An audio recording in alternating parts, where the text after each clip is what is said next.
Hello friends, welcome back to మన portfolio. Stock market zero to hero episode number 4. Friends, మీరు ఎప్పుడైనా ఆలోచించారా? నిన్నటి వరకు స్టడీగా ఉన్న మార్కెట్ ఈరోజు ఒక్కసారిగా ఎందుకు పెరిగిపోతుంది, లేదా ఒక్కసారిగా ఎందుకు క్రాష్ అయిపోతుంది అని?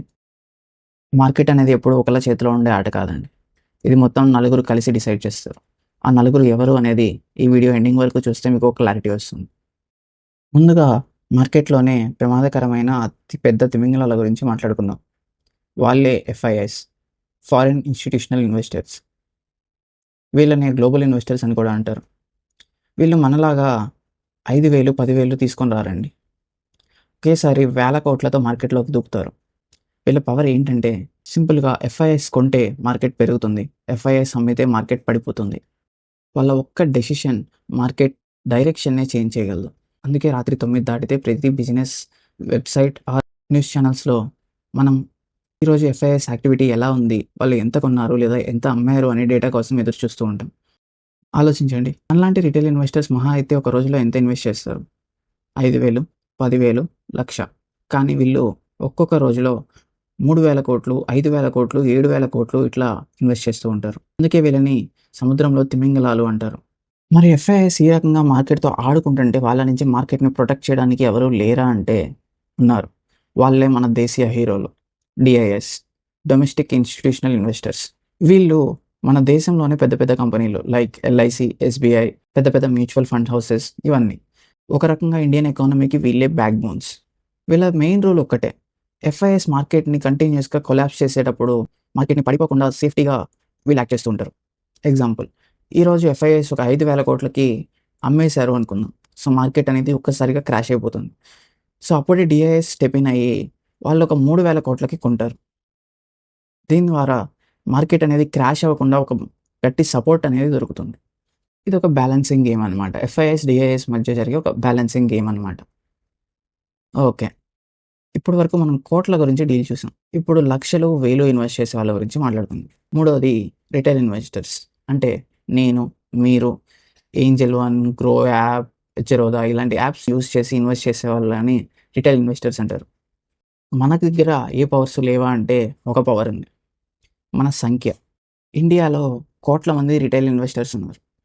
కానీ మన దగ్గర ఉండే అమౌంట్ చాలా తక్కువ.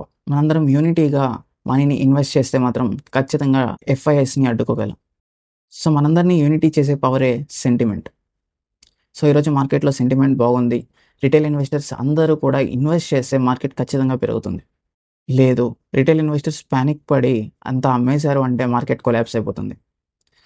సో రిటైల్ ఇన్వెస్టర్స్ దగ్గర ఉన్న మేజర్ పవర్ సెంటిమెంట్. అది పాజిటివ్గా ఉందా, నెగిటివ్గా ఉందా అనేది మనం ఎప్పుడు చెక్ చేసుకుంటూ ఉండాలి. నాలుగవది హెచ్ఎన్ఐస్, హై నెట్వర్త్ ఇన్వెస్టర్స్. మన రిటైల్ ఇన్వెస్టర్స్లోనే బాగా డబ్బున్న వాళ్ళు ఉంటారు కదండి, వాళ్ళందరూ ఈ కేటగిరీలోకి వస్తారు. వీళ్ళు లక్షల్లో, కోట్లల్లో ఇన్వెస్ట్ చేస్తూ ఉంటారు. కొన్నిసార్లు వీళ్ళ ఒక్కళ్ళ ఇన్వెస్ట్మెంటే ఒక చిన్న మ్యూచువల్ ఫండ్ అంతా ఉంటుంది. హెచ్ఎన్ఐస్ మొత్తం మార్కెట్ని కంట్రోల్ చేయలేకపోవచ్చు, కానీ వీళ్ళు ఒక షేర్ మీద ఫోకస్ చేసి ఒక షేర్ని బై చేస్తే మాత్రం ఆ షేర్ ప్రైస్ అనేది రాకెట్ లాగా దూసుకెళ్ళిపోతూ ఉంటుంది. సో ఫ్రెండ్స్, ఒకసారి నలుగురిని కలిపి చూస్తే ఇంపాక్ట్ ఎలా ఉంటుంది అనేది ఒకసారి డిస్కస్ చేసుకుందాం. ఫస్ట్గా ఎఫ్ఐఐస్, మార్కెట్లో వీళ్ళదే హైయెస్ట్ ఇంపాక్ట్. రెండోది డిఐఎస్, వీళ్ళది మోడరేట్ నుంచి హై ఇంపాక్ట్ వరకు ఉంటుంది. మూడోది రిటైల్ ఇన్వెస్టర్స్, మనది సెంటిమెంట్ డ్రివెన్ ఇంపాక్ట్. హెచ్ఎన్ఐస్, వీళ్ళు మొత్తం మార్కెట్ని కాకపోయినా ఒక సెక్టార్లోనో లేదా ఒక మిడ్ క్యాప్, స్మాల్ క్యాప్లోనో హెవీ ఇంపాక్ట్ చూపిస్తారు. మార్కెట్ పెరగాలి అంటే ఎఫ్ఐఎస్ కొనాలి, డిఐఎస్ సపోర్ట్ చేయాలి, రిటైల్ ఇన్వెస్టర్ సెంటిమెంట్ అనేది పాజిటివ్గా ఉండాలి. అప్పుడు మార్కెట్ రాకెట్ లాగా పెరిగిపోతుంది. అదే మార్కెట్ పడిపోవాలి అంటే ఎఫ్ఐఎస్ అమ్మేస్తే చాలు, డిఐఎస్ సపోర్ట్ చేసినా సరే రిటైల్ ఇన్వెస్టర్ సెంటిమెంట్ అనేది నెగిటివ్ మోడ్లో ఉంటుంది. సో ఎఫ్ఐఎస్తో పాటు రిటైలర్స్ కూడా ప్యానిక్ సెల్లింగ్ స్టార్ట్ చేస్తారు. సో మార్కెట్ క్రాష్ అవుతుంది. సో ఎప్పుడైనా సరే మార్కెట్ పెరిగినా తగ్గినా జస్ట్ నెంబర్స్ చూసి ఫాలో అవ్వకండి. దాని వెనక ఏం జరుగుతుందో ఒకసారి అబ్జర్వ్ చేయండి. ఎఫ్ఐఎస్ కొంటున్నారా, టీఐఎస్ సపోర్ట్ చేస్తున్నారా లేదా, రిటైల్ ఇన్వెస్టర్ సెంటిమెంట్ ఎలా ఉంది అని. అప్పుడు మీరు ప్రో ఇన్వెస్టర్ అవుతారు. స్టాక్ మార్కెట్కి సంబంధించిన జీరో టు హీరో కంప్లీట్ కోర్స్ని మన యూట్యూబ్ ఛానల్లో ఫ్రీగా అప్లోడ్ చేస్తున్నాం. ప్రతిరోజు సాయంత్రం 6 గంటలకి మన నుంచి ఒక న్యూ ఎపిసోడ్ అనేది రిలీజ్ అవుతూ ఉంటుంది. మీకు మా కంటెంట్ నచ్చి మార్కెట్ గురించి ఫుల్ ఇన్ఫర్మేషన్ తెలుసుకోవాలి అనుకుంటే ఖచ్చితంగా ఈ ఛానల్ని సబ్స్క్రైబ్ చేసుకోండి. మీకు మా ఎఫర్ట్స్ వర్త్ అనిపిస్తే ఈ వీడియో ఒక లైక్ చేసి మీ ఫ్రెండ్స్ అండ్ ఫ్యామిలీకి షేర్ చేయండి. Thank you.